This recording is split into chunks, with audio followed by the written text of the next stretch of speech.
Good afternoon, everyone. Today I will take some monthly hot market dynamics with you. Firstly, let's look at the Europe market. On November 18, Reuters reported that Northvolt has failed to meet weekly delivery targets since early September. In an effort to cut costs, Northvolt ended its all-weather production cycle on November and began producing only on weekends.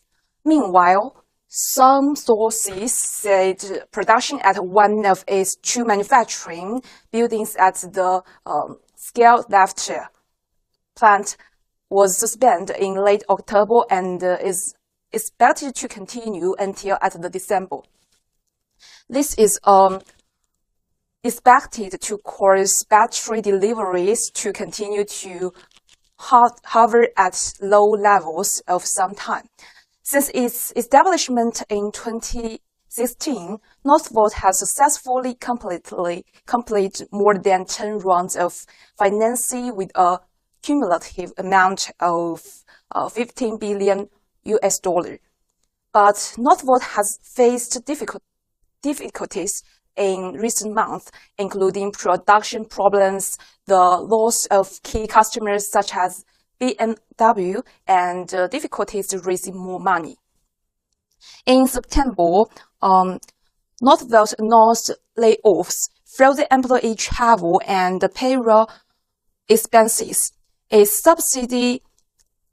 subsidies filed for bankruptcy in October, and Volvo Cars formally notified Northvolt in November that it planned to exercise its buyback rights to acquire Northvolt's stake in Nova Energy. Its then foreman, who take over as director on behalf of Volkswagen, its largest shareholder, on November 11th is leaving. Northvolt's imminent bankruptcy also represents a major failure of the EU's quest to build a sustainable battery supply chain. Okay, let's look at the second chapter. It's about China market. On November 18th, CPIA representatives delivered a speech at the Chengdu Tongwei Conference. The speech mentioned that the current losses faced by the photovoltaic industry are far higher than the other three industry fluctuations. Under this situation, the RMB Investment and Technology Congress of Enterprises have been seriously affected, and the loss of core talents in technologies has been aggravated. 39 of 121 listed companies suffered loss in operation, and the production value has declined over about 45% in manufacturing side and exceeded 570 billion yuan. On November 14th, Mason's official Subway announced a big news is about that its solar panel continued to be detained and inexplicably excluded from the list of imports from its Mexican manufacturing plant to U.S. market.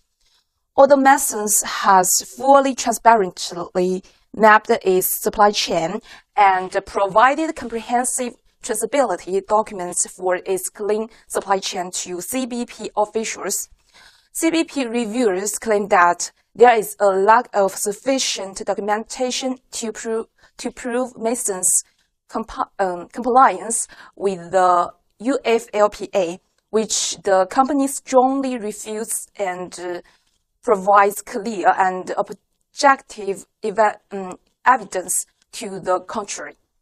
It is worth mentioning that Mason's photovoltaic modules produced in Mexico has been detained by U.S. customers since July on the ground of UFLPA, which has had a huge impact on the company.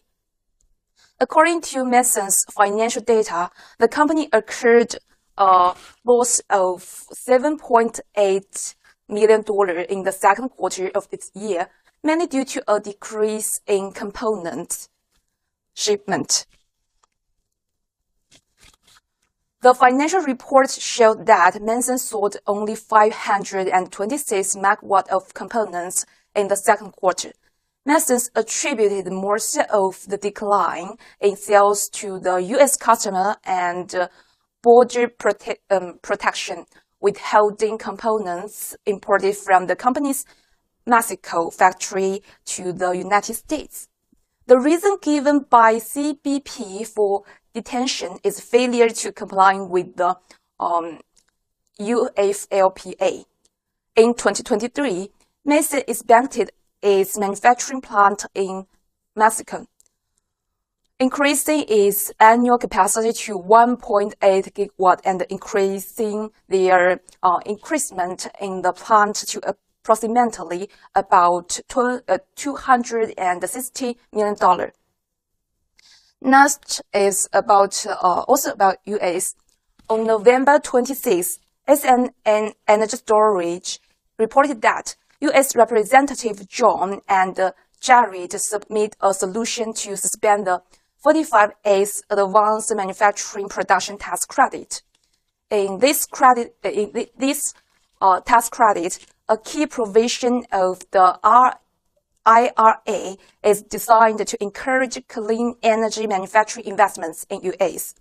The resolution must pass both the House and the Senate before being approved by newly elected President Trump. Molina previously introduced the No-Gorging Act in 2023 to prevent companies linked to the Chinese government from accessing production tax credits, citing the goal of avoiding taxpayer subsidies for oppressive regions.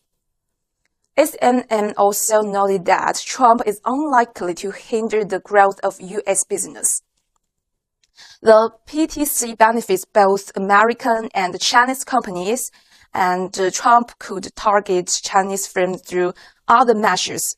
Additionally, many of Trump's allies, including Musk's battery project, benefit from the subsidies. So, Trump's collaboration of Musk and his self-proclaimed support for solar energy further will suggest a nuanced stance on clean energy policies.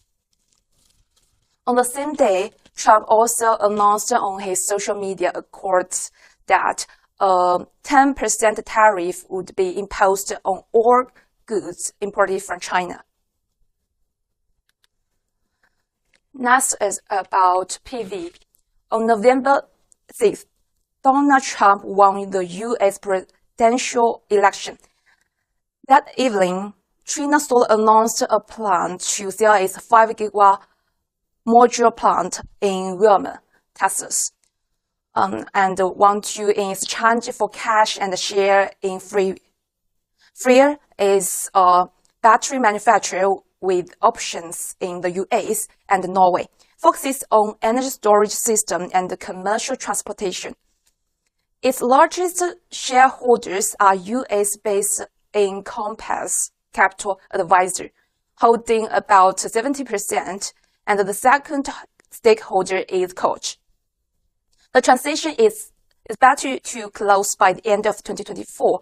Trina Solar will receive about $100 million in cash, $150 million in senior notes, and a share in Freer, eventually amounting to about 20% ownership if completed.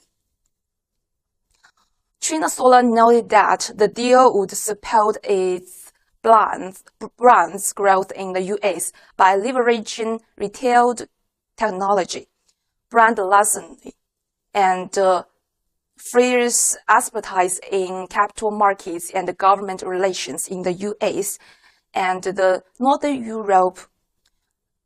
Those could help them to optimize and expand its overseas assets and profitability.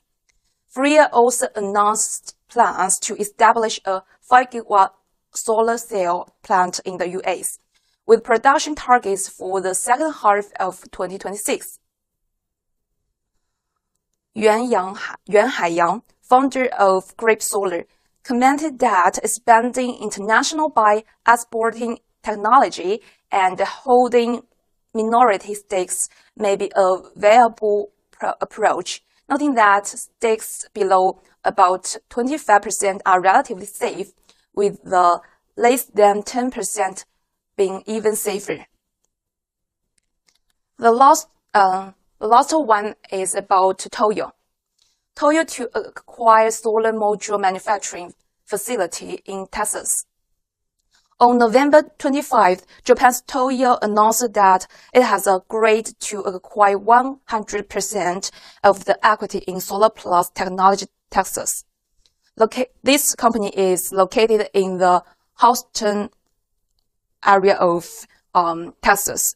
Though a subsidiary Tokyo Solar, the goal is to establish a 2.5 gigawatt module production capacity there, with plans to expand the capacity to 6.5 gigawatt by 2029.